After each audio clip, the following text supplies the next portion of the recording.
Alright, guys. Another MrBeast Part 2 video.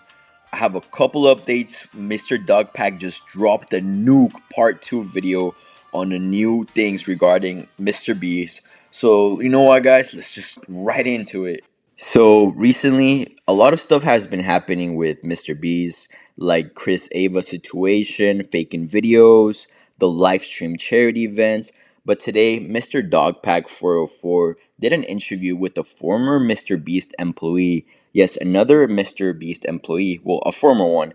And guys, this one really touched my heart because it was pretty sad and it's just very heartbreaking to see what like money does to you and what money could do to someone. It's just very sad. So let's go take a look at what this former employee claims that happens. People who, if you made Jimmy happy, you were on the good half. And these people got random bonuses and were usually moved up, had more screen time. If you had a disagreement or butt heads with Jimmy or just he didn't like you, you were in the other half. And I consistently was in the half that Jimmy doesn't like me. That's fine. I don't like. So pretty much this MrBeast former employee is pretty much saying that if you're not on Jimmy's good side, you're not getting those random bonuses or screen time. Pretty much meaning like, hey, you gotta like be on his good side. If not, you're pretty much not gonna get any random bonuses, maybe not even any hours, and maybe even get fired eventually pretty quick, which is pretty like ironic because MrBeast is all about helping people and being fair. But here in Inside Doors, we get to see that, Jimmy is not so perfect. Like people claim he is, but no one's perfect. So let's just put that out the way. No one's perfect, but you could kind of see what money does to you right here. It begins to explain pretty much the wages and how life working with MrBeast really is like. And he got hired as a writer, and he had another, like, I guess, coworker, you can call it. Coworker Anonymous One. We'll call him that. So, coworker Anonymous One out here said, I have a kid, and, the hours are not that good. So, you know, Jake over here, the other employee, pretty much agreed. And, he said, hey, come with me, team up with me. I'll say X and X. We need to get X and X. And if not, we'll leave. And guess what? Next thing you know, he goes and pretty much says, "Hey, if me and this other dude that were writers don't get this X amount of pay, we're done here." And guess what happens the next day? Get a severance package, and they pretty much let them go. So he's pretty much very sad about this, and he feels guilty. So he's pretty much what he has to say. Yeah.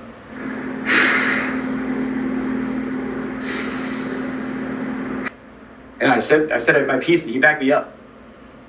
And I said, I need X, Y, Z, or I'm out of here. And they said, bet. And they gave me a severance check the next day. And they gave him a severance check the next day. And if I knew he was going to lose his job too, I wouldn't have done it. So I just feel like it's very unfair that they fired the other guy and they didn't even try to negotiate better terms and better pay. They just straight out let them go. But I just feel like it's unfair. This is pretty much where the crazy allegations begin. Apparently MrBeast just likes torturing people. Because do you remember that one video MrBeast came out with recently about being in, like, spending solitude alone for like 100 days, like being in solitude confinement for like 100 days? Well, guess where they got that idea, where they refined the choices they made? They got it from Jake, because pretty much he was part of the original video that never made it on YouTube.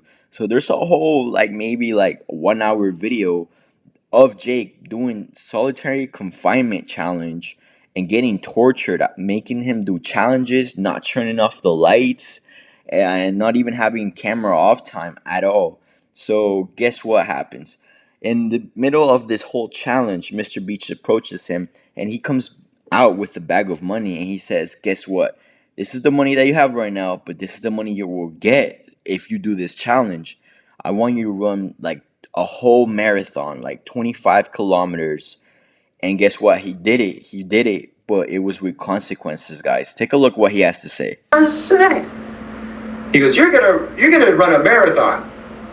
You're gonna do the 22.6K, whatever it is. And you're gonna do it on that treadmill over there. The first challenge I did was a Rubik's Cube, and I'm dyslexic. I'm dumb. I don't know how to do a Rubik's Cube. So your first challenge Rubik's Cube. I was like, oh, I don't want to do it. I was like, on camera, I don't want to do it. You go, just do it for the thing. My kid, yeah. Like there was an element of, oh, Jake will do what we want because he's in house. So is that why they got him? Because he's easily able to say yes to anything you ask for if you offer him a big bag of money? I think this is pretty messed up. You know, in today's society, most people can't even afford to go to the grocery store or get gas with today's inflation prices. So you'd know if someone comes and offers you thousands and thousands of dollars to do something, you probably would do it. Most people would. So, you know, just because you can doesn't mean you should type of situation. I don't think that's even fair, Mr. Beast. Come on now. Did you try to say no? Like, did you have a choice or? Based on the Rubik's Cube thing and based on all the other stuff, like there was so much pressure to just do it, just do the thing, you know? And if I refuse, it's just, oh, that's the whole video. I guess the budget's, so much money up in flames. Dogpack asked a great question here. He said, could you say no? And he pretty much said, not really. Peer pressure, he pretty much signed a contract before even going there, like pretty much signing your rights away. So it's like you can't really just say no. The budget is going to go down. They're going to make you feel guilty. He probably won't even get paid. So it's like you're just kind of peer pressure to just say yes. Like, yes, man, all around Mr. Beast. So I start running at 12, and I'm running until 3 a.m. I got off the treadmill. Oh, the blisters I had on my feet were like, you wouldn't believe, just all over, just these big red. I couldn't walk. My muscles were like just the lactic acid. This is a part that kind of gets me really sad and kind of upset and mad. He clearly was in a lot of pain after. He couldn't even walk. Most people train months and months to even get prepared to run a marathon. This guy was just pushed in like a couple minutes to run it. And just to run it from 12 to 3 is insane. It's just I'm surprised Mr. Beast don't have a huge lawsuit on the way right now.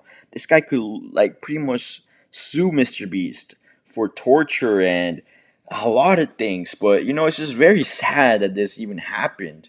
Now, for the bombshell nuke news that people been waiting for, besides the other torture stuff, because Mr. Beast, it's not the first time he did that torture thing, and it won't probably be the last time. He did the confinement challenge after not releasing Jake's, and he even did recently pretty much spending 100 days underground in a nuclear facility, and he pretty much also sleep deprived the other people, torturing them. So we see a pattern here where he kind of likes torturing people. Like, we're playing scary movie stuff here in real life.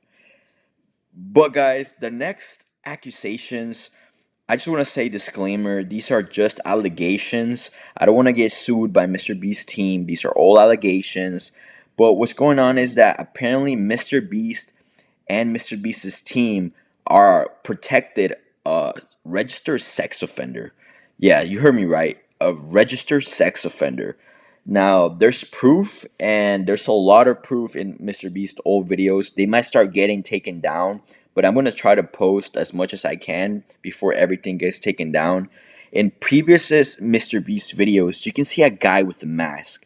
Now, this guy with the mask goes by the name Delaware. Why? Well, why Delaware? Well, Delaware because that's the place where he's banned from. He cannot come back because that's where crimes were committed apparently. And now people, you can claim and say, well, Mr. Beast Jimmy probably didn't know. There's a lot of big people working there, big company. What's the chances that Mr. Beast knew about Delaware's situation being in a registered sex offender? And first of all, why you gotta cover someone's face obviously is to hide the fact that if you look up the face and reverse images, it will come up with the registered sex offender. And Mr. Beast is all about family oriented channel. Then it brings a lot of children just watching him. So it's the red flag. You shouldn't have that. And I don't want you guys to go find him and go attack Delaware. He has a family, so the family has nothing to do with his mistakes in life, but just don't go attacking him, and just take a look at what he has to say about this situation. Not only did he work there, but he was like the manager when it all started. He knew it because he'll be in videos, he'll be in thumbnails, he'll be around, and whenever he is, he's wearing a mask. Why would you wear a mask? Why would you conceal your face? It's like, what are you concealing? That you are a registered sex offender? And that your face could be looked up on a thing? How much more can you literally cover up a sex offender with a physical mask? Like, do I have to? Is it more on the nose, or? Yeah, guys, I was not making all that up. It's just crazy. So the allegations started from Chris Ava allegations. Then we got the charity live stream event. Now we got the fake video event. And now we also have the torture, like he likes to torture people, sleep deprive them. And he is fine with hiding registered sex offenders in his videos. Now, mind you, Delaware did get fired, but just the fact that he was in the videos and Jimmy knew about it is just insane to me. These allegations went from 0 to 100 quick, and I just feel bad for this whole situation for all the workers, everyone that's gonna get backlash about this. You know, no one's perfect, but oh my, this will go down in YouTube's history as maybe the rise of an empire that fell as fast as it grew, it went down. Now, who knows?